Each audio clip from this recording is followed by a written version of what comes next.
만약 체질을 각 사람들의 건강 상태로 본다면 한약을 먹어서 바꿀 수 있겠지만, 체질을 각 사람들의 몸의 특성으로 본다면 한약이든 한약 하랩이든 바꿀 수가 없습니다. 안녕하세요. 오늘도 팩트만을 드리는 약한약입니다. 정말 오랜만에 뵙습니다, 구독자님들. 제가 이번에 새롭게 선보일 컨텐츠는 바로 무엇이든 답한약 컨텐츠입니다. 저의 주변에서 흔하게 물어보는 질문이나 혹은 댓글로 주로 주시는 질문들에 대해서 팩트만 체크해드리는 컨텐츠입니다.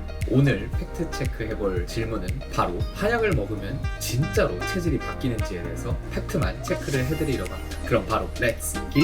생각보다 저희는 일상생활에서 체질이라는 단어를 많이 쓰는 것 같습니다. 이렇게 네이버 사전에서 나와 있듯이 날 때부터 지니고 있는 몸의 생리적 성질이나 건강상의 특질이라는 뜻으로 우리가 쓰고 있기도 하지만, 그냥 넌 유튜버가 체질이야 하면서 성격 혹은 적성 등의 뜻으로 사용하기도 하죠. 그만큼 체질이라는 단어는 쓰임새가 다양하고 조금은 원래의 뜻과 맞지 않게 사용하는 경우들도 있습니다. 그러다 보니 한약을 먹으면 진짜로 체질이 바뀌는지에 대한 질문에서 이 체질이라는 단어를 혼동하며 쓴 상황이 종종 발생하는 거죠. 즉, 제가 드리고 싶은 말씀은 체질에 대해 어떻게 생각하고 질문했냐에 따라서 그 답도 달라진다고 생각합니다. 만약 체질을 각 사람들의 건강 상태로 본다면 한약을 먹어서 바꿀 수 있겠지만, 체질을 각 사람들의 몸의 특성으로 본다면 한약이든 한약 하랩이든 바꿀 수가 없습니다. 좀 헷갈릴 수 있으니까 한번 예를 들어보겠습니다. 먼저 한약을 먹어서 체질이 바뀌는 예로는 어떤 것이 있을까요? 예를 들어서 원래 평소에는 살이 안 찌는데 갑자기 살이 부쩍 찌는 체질이 돼서 이거 체질 바꿀 수 있을까요? 혹은 요새 들어서 갑자기 열이 오르는 것 같은데 체질을 바꿀 수가 있나요? 등의 질문을 주시는 분들이 계십니다. 사실 이건 체질의 변화라기보다는 건강 상태에 이상이 생겨서 그 병증이 몸 밖으로 나타나게 되는 거죠. 즉, 한약 등의 치료를 통해서 몸에 생긴 병증을 치료해야 합니다. 그러면 바뀌었다고 생각했었던 체질이 원래 체질로 돌아가게 됩니다. 정상 상태로 돌아가게 되는 거죠. 그럼 약을 먹어도 바뀌지 않는 예는 뭐가 있을까요? 흔히 말하는 태양, 태음, 소양, 소음을 나누는 사상의학이나 팔체질과 같이 날 때부터 가지고 있는 우리 몸의 특성은 바꿀 수가 없습니다. 왜죠? 이건 사상의학과 팔체질에서 체질을 어떻게 나누는지, 그리고 왜 나누는지에 대해서 알면 쉽게 그 답을 알 수 있습니다. 그럼 태양인, 태음인 같은 체질은 도대체 어떻게 나누는 걸까요? 성격, 외모, 체형? 흔히 이렇게 생각하실 수도 있지만, 사실 체질을 나누는 기준은 바로 우리 각자가 가지고 있는 몸에서의 장기의 특성에 따라 나눕니다. 장기의 특성? 태양인은 폐의 기능이 강한 데에 비해서 간의 기능이 약하고, 태음인은 간의 기능은 강한데 또 폐의 기능이 약하고, 소양인은 소화기의 기능은 강한데 신장의 기능은 약하고, 소음인은 신장의 기능은 강한데 비위의 기능은 약합니다.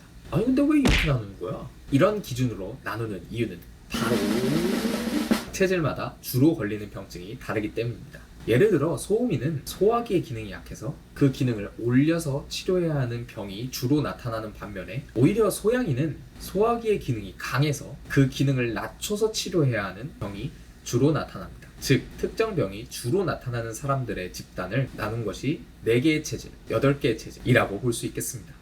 근데 인터넷 보니까 성격이나 체형 같은 걸로 체질이 나눠져 있던데, 이렇게 아까 말씀드렸던 대로 우리 몸의 특성에 따라 체질을 나누게 될 경우 사람들은 대체로 그 몸의 특성에 맞는 체형과 성격을 가질 확률이 높아집니다. 예를 들어보겠습니다. 태양인의 경우에는 아까 말씀드렸듯이 폐의 기능이 강하기 때문에 상체적으로 상체가 발달한 체형을 가지고 있습니다. 그리고 한의학에서는 이 폐가 기를 만들어내는 장기 중 하나이고, 그런 폐가 발달해 있다 보니 주로 굉장히 활동적이고 적극적인 편입니다. 하지만 상체가 발달해 있거나 활동적이라고 태양인인 것은 아니죠. 그냥 우리가 쉽게 한번 생각을 해볼까요? 사실 체형이나 성격은 환경이나 상황에 따라서도 충분히 변할 수 있는 부분입니다. 어디까지나 이 사상의학이나 팔체질에서의 체질은 성격이나 체형을 구별하려고 한 것이 아니라 특정 병에 걸리는 몸을 구분하려고 만들었다고 볼 수 있겠습니다. 자, 이제 그럼 한약을 먹어서 체질이 바뀌냐고요? 사상의학이나 팔체질에서 말하는 우리 몸의 장기의 특성은 이미 태어날 때부터 가지고 나온 것이고, 한약이든 침이든 상관없이 그 장기의 특성이 바뀌지는 않습니다. 아까 말씀드렸듯이 한약 등의 치료를 통해서 병에 걸린 장기 혹은 이상이 생긴 장기를 정상 상태로 돌려놓을 수는 있겠지만,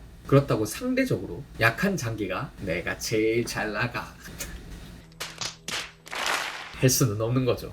즉 체질은 한약을 먹어서 바꿀 수 없다는 얘기입니다. 주변 분들이 참 이거에 대해서 많이 물어봤는데 그분들과 또 구독자분들께서도 궁금한 점이 해소되셨으면 좋겠습니다. 오늘 한번 어떻게 보면 조금은 좀 새로운 컨텐츠를 해봤는데 어떠신가요? 평소에 궁금하셨던 질문이나 혹시 제가 하면 좋을 것 같은 컨텐츠가 있다면 댓글로 남겨주시면 감사하겠습니다. 참고로 다음 영상 기대하셔도 좋습니다. 지금 날씨에 맞는 영상이 될 것 같아요. 그럼 다음 영상에서 다시 찾아뵙겠습니다. 안녕. 안녕하세요. 약한약입니다. 구독자님들 많이 늦어서 죄송합니다. 제가 이번에 새롭게 대학원에 진학하게 되고 또 중간고사를 보느라 굉장히 정신이 없었습니다. 하지만 제가 영상을 못 올리는 동안 대본들을 계속해서 준비를 해왔습니다. 그래서 이제는 중간고사가 끝났기 때문에 제가 미리 영상을 만들어서 업로드가 주기적으로 이루어질 수 있도록 할 예정입니다. 다시 한번 기다려주신 구독자님들 감사하고 사랑합니다.